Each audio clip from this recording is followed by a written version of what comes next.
A gente ouve sempre, nenhuma delas você já falou sobre o fígado, e é verdade mesmo, não é mito não. E muitas pessoas dizem que, em relação à anemia, alimentos de cores fortes e pesadas do tipo beterraba, por exemplo, isso é mito ou é verdade? É verdade também. Na verdade, assim, o fígado é o queridinho para qualquer tipo de deficiência sanguínea alimentar em relação à anemia, tanto para B12 quanto para ferropriva, então, né? Ele vai estar garantindo os dois. E aí tem alguma preferência, por exemplo?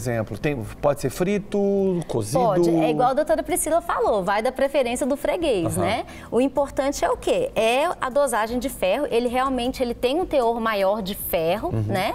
Tem pessoas que gostam dele mais passado, tem pessoas que gostam dele mais ao ponto, né? Então vai depender do também, pode. E o interessante é o quê? Para você aumentar essa absorção do ferro, que você adicione um pouco de vitamina C. Então se você fez um bife de fígado, pinga umas gotinhas de limão, que aí você vai potencializar essa absorção do ferro. Fica mais saboroso, inclusive. E fica mais gostoso. Bacana. Eu também gosto. Que mais que você trouxe aqui? Ah, você falou então da carne vermelha. Isso. E esse aqui é o que é? Moela? Esse é moela, que é uma víscera. As vísceras também normalmente têm um teor maior de ferro. É verdade? Também. Olha só. A gente ouve tanto, né? A gente acha que é senso popular, mas na verdade é científico mesmo a coisa. Sim. Bacana. Você falou um pouquinho dos alimentos, né? Das folhas verdes escuras. Comenta um pouquinho pra gente. Então, esse grupo daqui normalmente aqueles alimentos que têm o ferro M, que é de maior biodisponibilidade. É aqueles alimentos que a gente consegue absorver com maior facilidade. O organismo ele consegue absorver mais esse ferro do que os ferros de forma não M. Desculpa te interromper, só que já estava só para a gente esgotar a carne. A carne branca, ela não tem ferro ou em menos quantidade? Em menor quantidade. Ela tem em menor quantidade, mas ela tem também. Tem também. Não tanto quanto a vermelha, mas também tem. Isso, o peixe também? O peixe também tem. Dependendo do tipo de peixe, tem uns que tem em maior quantidade, outros em menor, né? Mas também tem carne, tem ferro também. A gente pode dizer que na escala é vermelha, frango e peixe ou frango e peixe? Vísceras, vermelha, frango e peixe. Né? Tem alguns peixes que tem um teor um pouco maior. Né? Perfeito, desculpa, continua. E aqui a gente tem o ferro não M, né? Que é o ferro de origem vegetal. Por exemplo, o espinafre, que é um vegetal de cor verde escuro, o brócolis também, ele tem um teor maior de ferro, né? O Oropronobis também tem um teor muito alto de ferro, né? Essa daqui é aquela mandioquinha amarela, que tem um teor alto também de ferro, né? Assim como o inhame ou o cará, gente, um purê disso aí é uma tentação. É muito bom, também gosto. E aqui é a vitamina C, né? Então, por exemplo, o limão, às vezes você pode usar uma limonada, um pouquinho de limonada, ou então pingar mesmo a limonada, umas gotinhas de limão, ou fazer um molho de limão com ervas para temperar a sua salada, ou então tomar um pouco de um copo de suco, né? De uma laranja depois do almoço, né? Para aumentar essa absorção do ferro, porque normalmente no horário do almoço, na refeição do almoço ou do jantar, são os alimentos que a gente tem um teor maior de ferro, né? Então seria legal você introduzir esses alimentos ricos em vitamina C. Vitamina C junto também. Tá certo? E evitar os alimentos ricos em cálcio, né? Estou insistindo na carne porque eu me esqueci. E o porco? Porco também tem. Tem? Tem também. Na escala ali está próximo Tá perto da carne vermelha.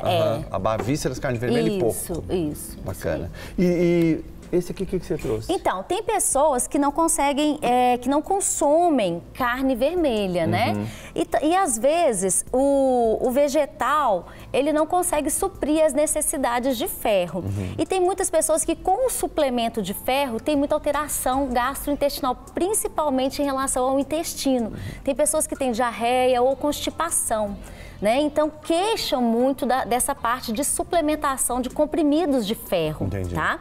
Então, a gente tem hoje no mercado alguns produtos que são enriquecidos com ferro. Então, por exemplo, tem alguns produtos que você pode estar olhando no rótulo. Esse daqui, por exemplo, ele tem uma dosagem de ferro de 4,5 miligramas. Uma mulher adulta, depois que ela tem o ciclo menstrual, ela precisa de 12. Então, uma garrafinha dessa daqui, ela já tem quase a quantidade de um bife de boi na quantidade de ferro.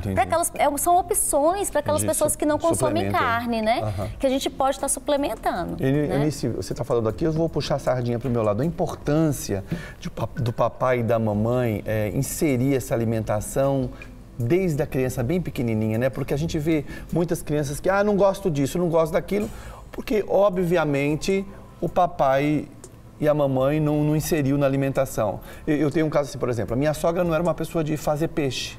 Obviamente, minha esposa também não é, minha mãe também não era.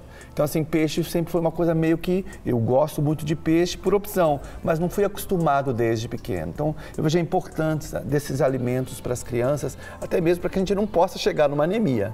Sim, a gente consegue até identificar isso, tio Uli, através, a criança às vezes está sem apetite. A gente estava até comentando antes aqui nos bastidores com o Serginho, por que às vezes a criança a gente tem que suplementar o ferro, né? Às vezes a gente avalia assim, uma criança, nossa, ela está sem apetite, está desanimada. Esse desânimo, essa prostração, às vezes pode ser uma deficiência alimentar, né? Então já é um cuidado, já é uma chamada para você avaliar como que está a alimentação dessa criança e começar a prestar atenção, a variar esses alimentos. Né? Então faz tipo um cardápio mesmo. Ofereça o ovo, ofereça a carne, oferece a víscera, ofereça o peixe. Vai fazendo, variando essa alimentação para que você possa oferecer todos os nutrientes para essa criança. E nessa idade, a criança está descobrindo o paladar, vai ser prazeroso para ela também. Justamente. Agora, no seu caso, que provavelmente é uma hemocromatose, é excesso de ferro. É o excesso de ferro que é perigoso. O corpo já produz, né? É até indicado a gente ter o cuidado do cuidado de autossuplementação. Porque as pessoas dizem assim, então a partir de amanhã eu vou começar a tomar o ferro. Não é assim.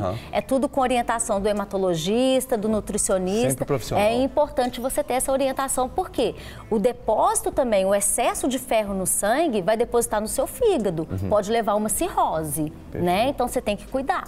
Muito bom. Né? Olha, eu estou aqui com a Eunice, que é nutricionista, que deu uma aula aqui pra gente sobre a alimentação saudável, né? E a gente pode aí, em meio a nos pouparmos, né, sobre a anemia. Tá todo mundo esperando logo ela terminar para fazer um churrasco aqui com a carne vermelha que ela trouxe. Eunice, muito obrigado. Fica à vontade. Muito obrigado.